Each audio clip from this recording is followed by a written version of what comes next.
한반도의 시사점이고 이는 소득 정치 지도자들을 위주로 말씀드리고자 합니다. 오늘날 윤석열 정부 방중기조 기국 정책에 반하여 대응하여서 김정은 국무위원장은 남한과 통일을 불필요하고 남북관계를 적대적 두 국가의 구조로 규정하고 향후 협상이 없음을 선언했습니다. 이와 반면 이재명 대통령은 국민과 함께하는 한반도 평화 통일 정책을 추진하시고 이를 위한 사회적 대화 활성화에 대한 의지를 표명하셨습니다. 자, 우리는 다 알고 있듯이 통일은 혼자서 할 수 없고 양방의 필요로 서로 필요로 하는 것입니다. 이러한 관계 속에서 이 경색된 상황을 전환하는 데는 아주 어려움이 따를 것 같습니다. 그러나 우리는 이 문제를 예컨대 우리 통일을 손목꼭지로 두고 볼 수는 없습니다. 우리 통일은 우리가 이루어야 합니다. 이 얘기는 누구도 우리를 위해서 통일을 이루어주지 않는다는 얘기입니다. 방금도 말씀하셨듯이 사회자 선생님께서 말씀하셨듯이 우리나라에서는 새 대통령이 나오시면 새로운 통일 정책을 제시합니다. 이는 그동안에 쌓였던 통일 정책이나 애교관계 경험, 지식 등이 축적할 기회가 별로 없다는 것을 제가 여기서 느낍니다. 그리고 이런 독일 통일에서 볼 수 있는 그 축적, 그 경험이 특히 그리고 초당적, 초이념적인 통일 정책이 이어간 것이 거의 우리나라 정책에서는 부족, 결여되고 있다는 것을 제가 느낍니다. 독일 통일은 오늘날 35년 5주년이 되었고요.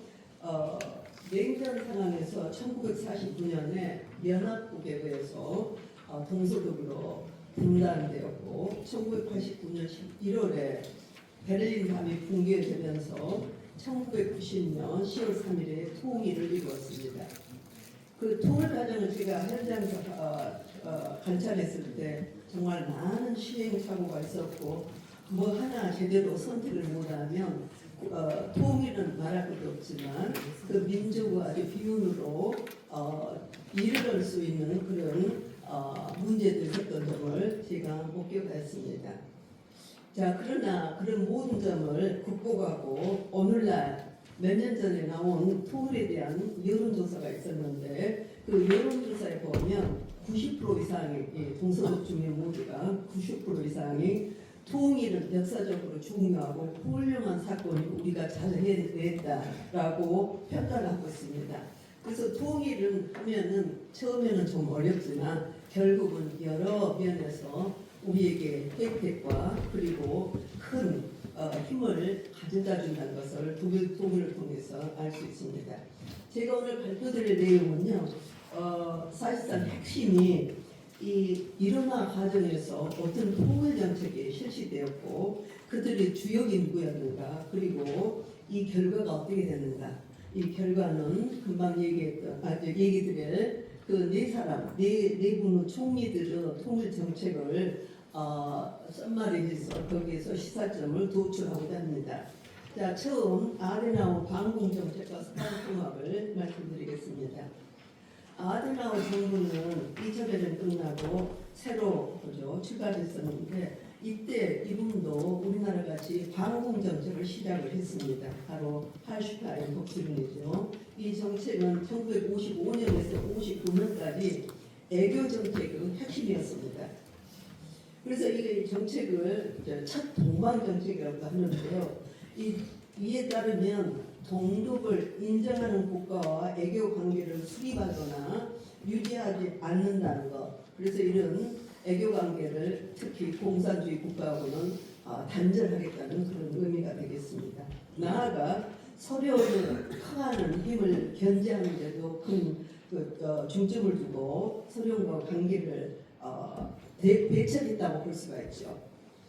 그러나 여기에는 큰 이유가 있는데 2차 대전이 끝나고 특히 냉전 시대에 소련이 군사적 그리고 경제적 우위를 확보하면서 유럽과 전 세계에 대한 패권을 강화한다는 생각을 아데나우 총리는 가지게 됩니다. 그래서 여기에 대한 두려움이라 할까요? 공포에 쌓였었죠.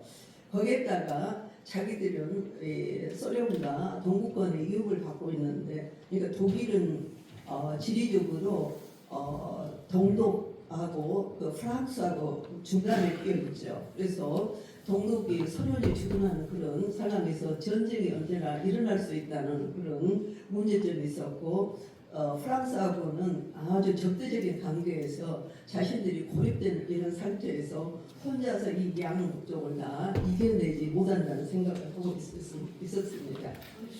그래서 그분이 생각하는 전략은 우선 소련과 동구권을 향해서 대항하는 것보다 서방 국가하고 통합을 통해서 거기서 자기 힘을 구축하고 그들과 같이 동유럽과 우리가 동구권을 대항해야 한다는 생각을 가지게 됩니다.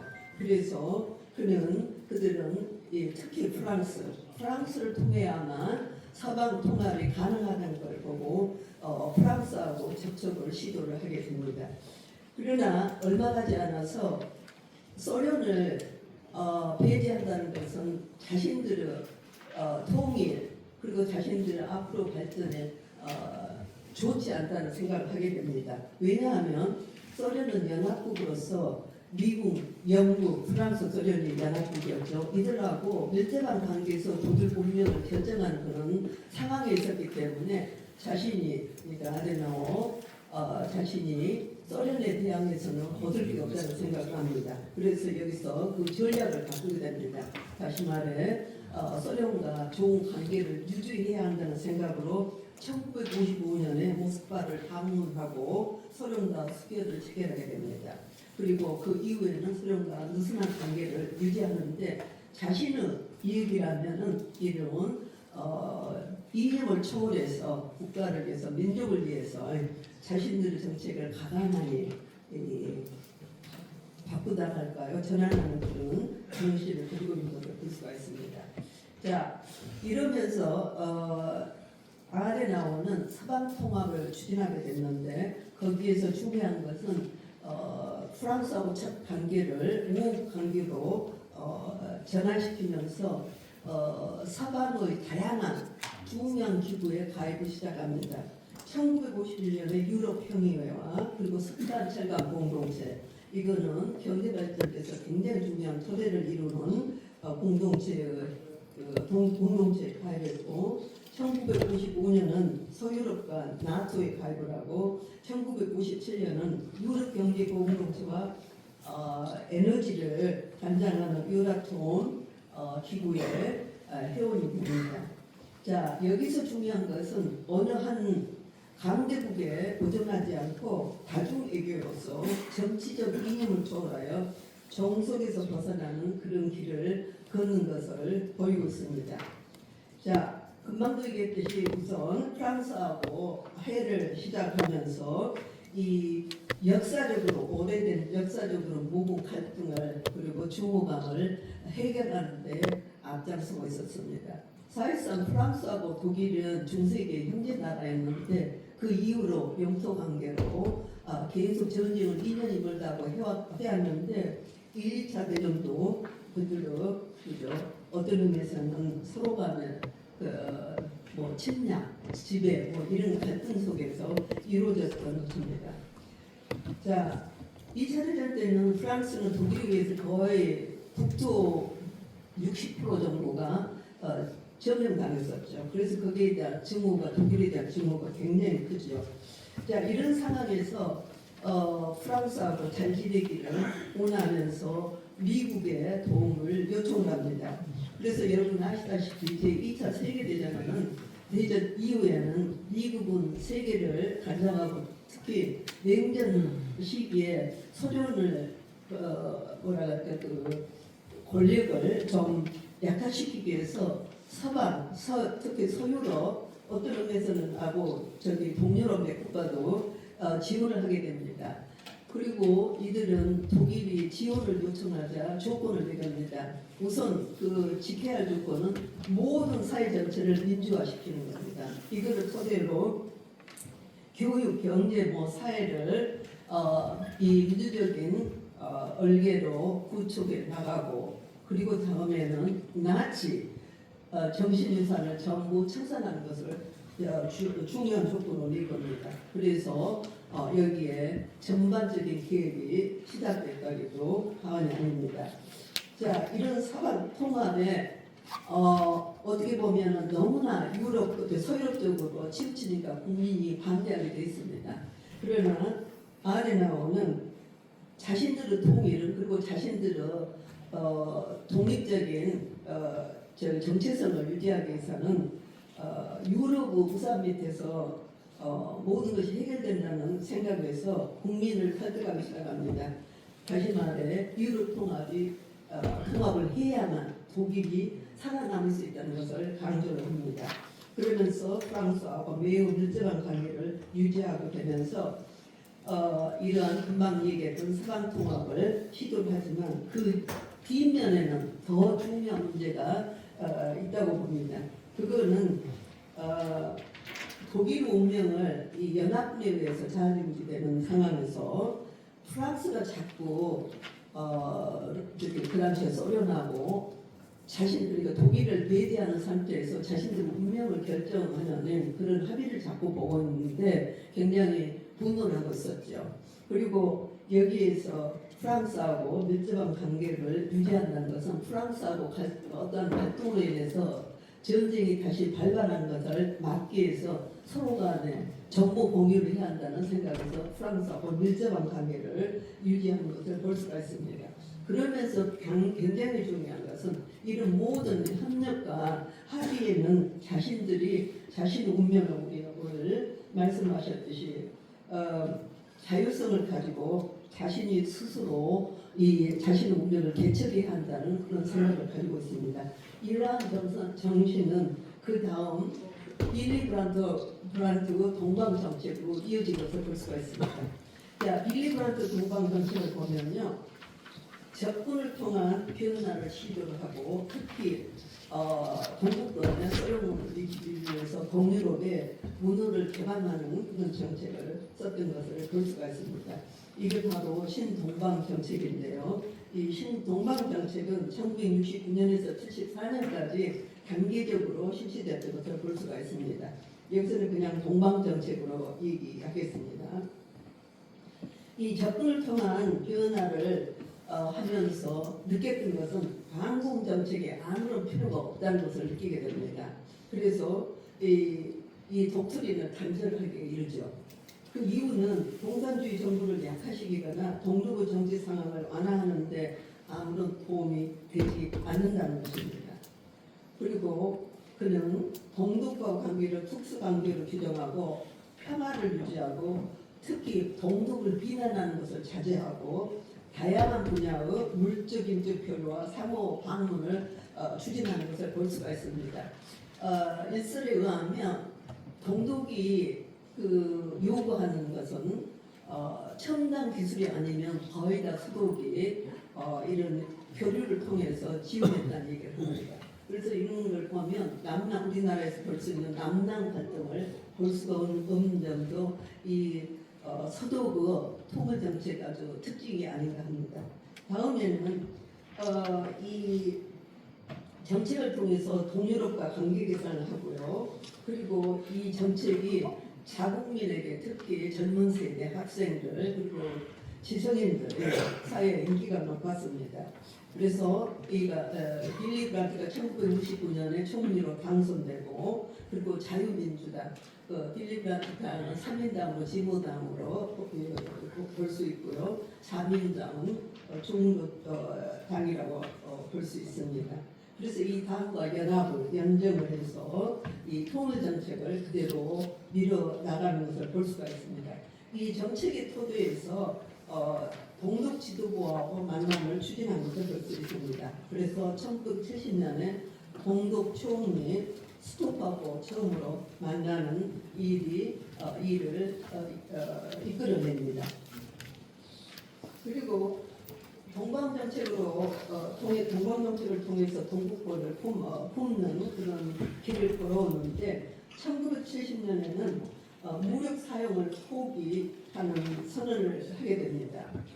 그리고 거기에서 현재 유럽 국경을 인정하는 모스크바 조약과 그에 말 폴란드 인민공화국을 공식으로 인정하는 바르샤바 조약을 서명하게 됩니다.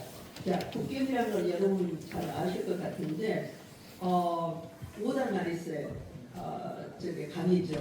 그 5단 나이스의 강이 한때는 독일 땅에서 독일이 그죠 유지했는데 2차 대전 끝나고 전범국으로 전락하자 소련이 이거를 자신 그죠 땅으로 요구하면서 소련에 의해서 그죠 도움을 받아서 그 폴란드 땅으로 넘어가게 됩니다.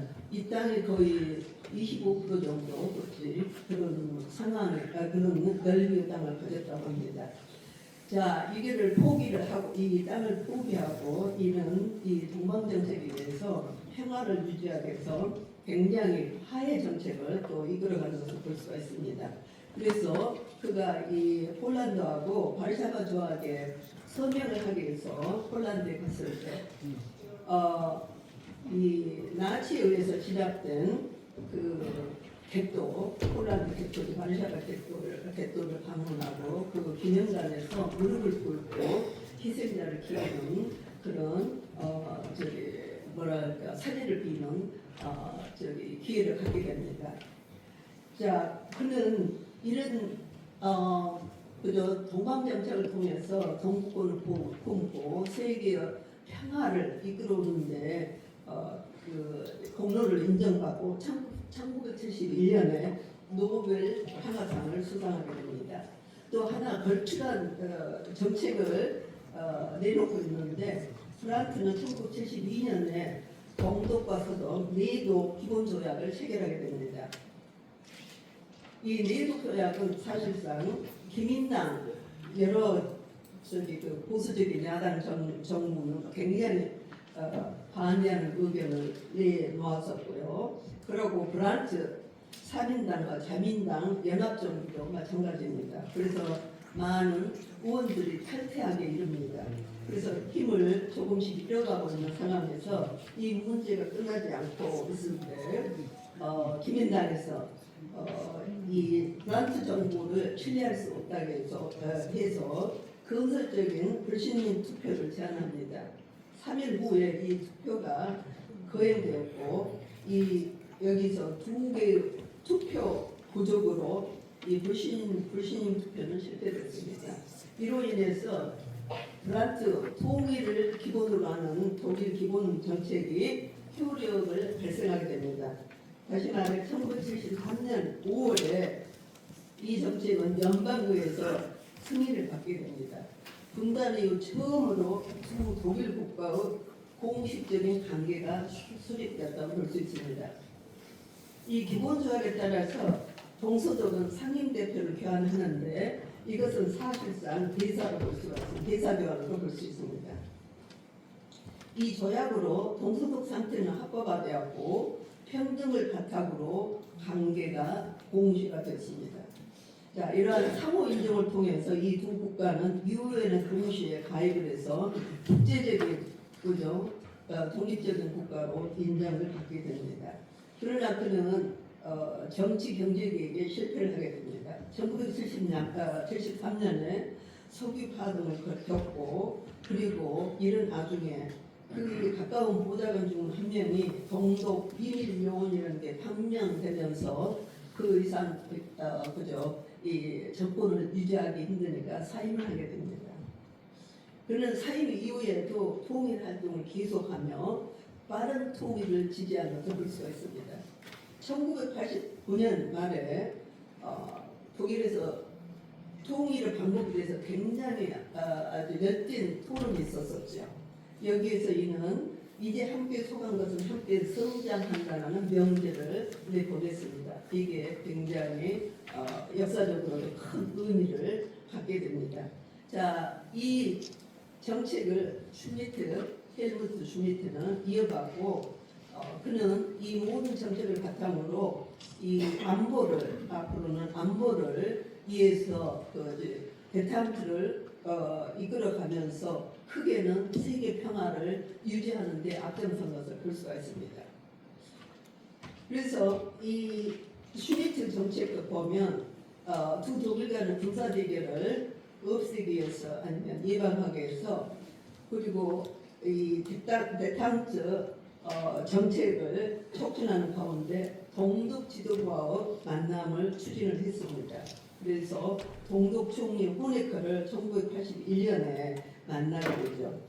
다시 말해 이 총리가 헬무트 슈미트를 동독으로 초대해서 거기서 만나게 됩니다. 그래서 이들은 토론하는 게 동서독에서 전쟁이 일어나서는 안 된다. 이거는 양쪽 다 완전히 전멸을 길로 가게 된다는 얘기를 합니다.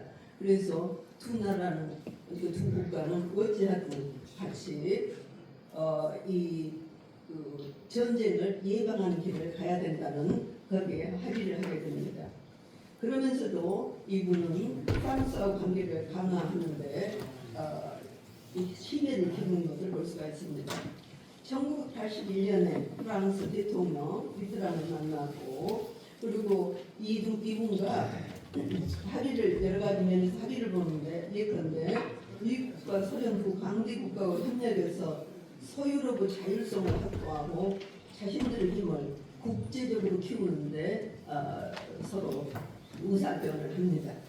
자, 그리고 동서방 국가와 안보를 구축해야 되고 이를 위해서 1975년에 유럽 안보 협력회의를 창설하는데 앞장섭니다. 이게 뒤에 가서는 유럽 안보 협력 기구로 개성하게 되죠.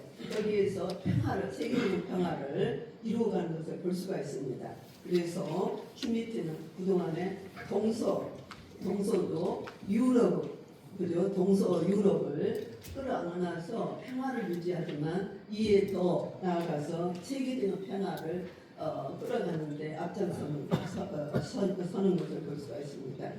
이 즈음에 이 문제 하나가 동유럽의 소련은 SS-20 중거리 미사일을 배치한다는 언론이 아주 떠올랐습니다.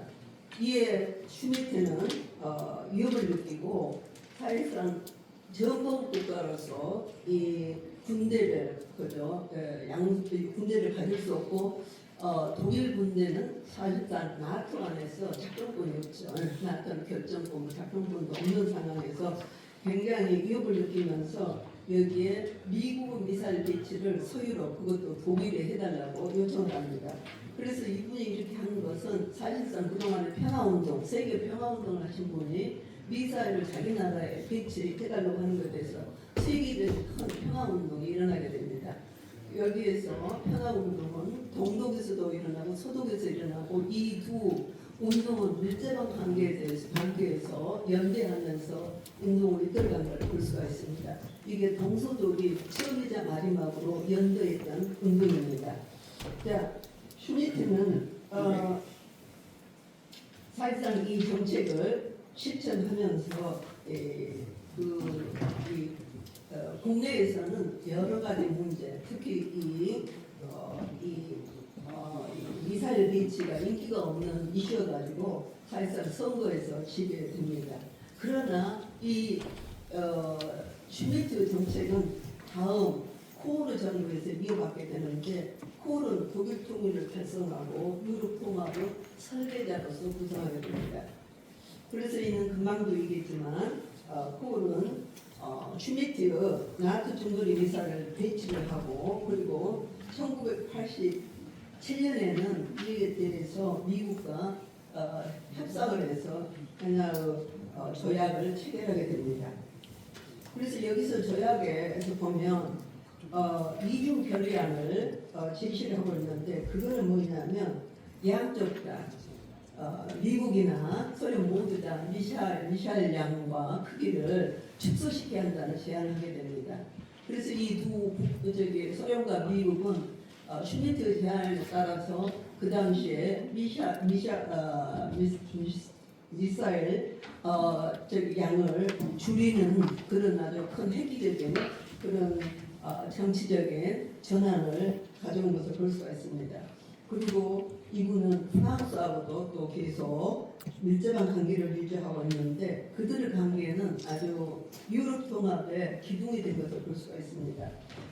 이들은 유럽 방위군 그러니까 나토 말고 따로 유럽 방위군 유럽 TV 채널과 같은 유럽 프로젝트를 만드는데 협약을 하고 이 프로젝트를 추진하는 것을 볼 수가 있고요. 그리고 굉장히 중요한 유로 화폐를 설립하는데 이에 필요한 마스트리트 조약을 이끌어내는 것을 볼 수가 있습니다.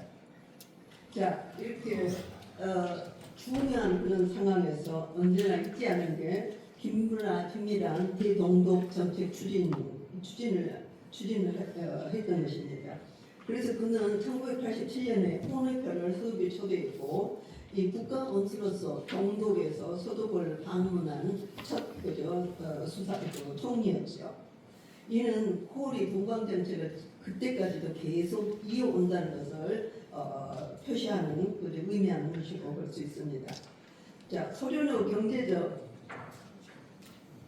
경제적 정치적 위기가 돌아왔는데 여러분 아시다시피 플라스노스, 페르스트로이카 이거를 이 얘기를 안 해도 다 알 수 있다는 거죠. 중요한 것은 자유이죠.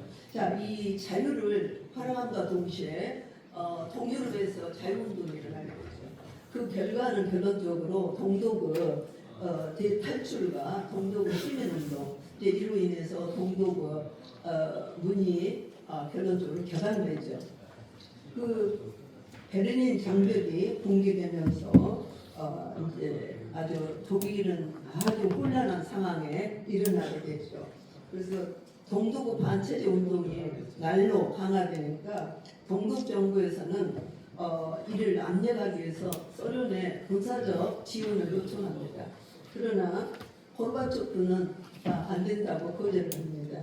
이제 이 상황을 보면서 폴 정부는 이게 소련이 군대를 보내지 않으면 그 좋은 기회라는 것을 기회포착을 잘하는 거죠. 그래서 이 사람은 같은 연정에 있는 연정을 했던 자민당이나 그리고 연합국하고 상의를 하지 않고 이 독일 통일과 유럽 분단 국복을 위한 10가지 계획을 제시합니다. 이게 발표하고 나서 난리가 났었죠. 그 당시 유럽 그죠? 이쪽 지역에서. 그러나 폴은 이 네 나라하고 개별적으로 애교 관계를 시작합니다. 그래서 미국하고 결론적으로 협상 후에 뭐를 얻어내냐면 통일 후에 독일이 나토에 잔류하면 통일을 허가해 주겠다는 미국의 허락이 떨어집니다. 두 번째로는